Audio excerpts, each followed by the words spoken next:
It takes a little more courage for the newspaper or the television channel to put forth the personal view of the author.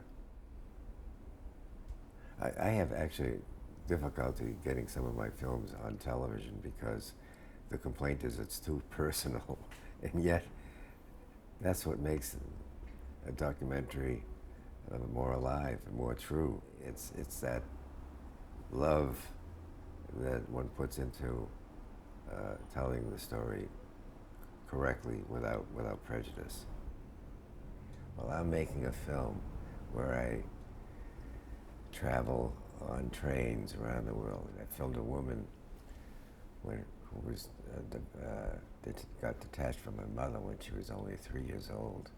She just got a call from a woman 100 miles away. "I'm your mother. Get on the next train. I'll be waiting for you."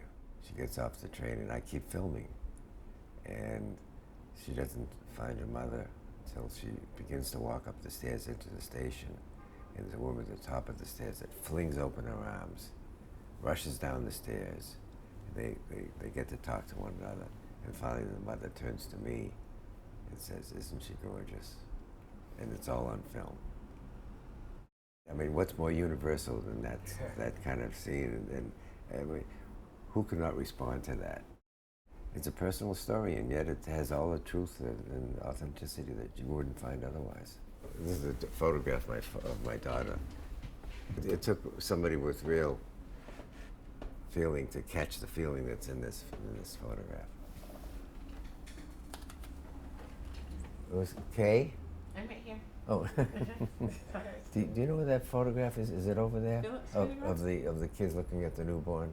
It's two of my kids in the hospital looking at the newborn sister.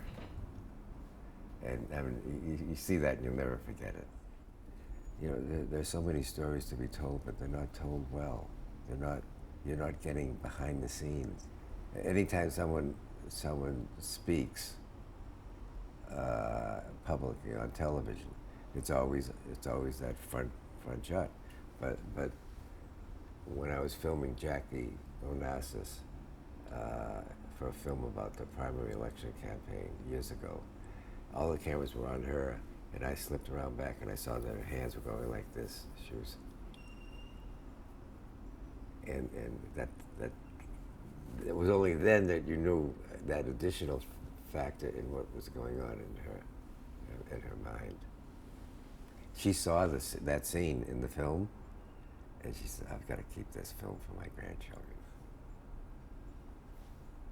When you get something like Grey Gardens, for example, when you've got that on film,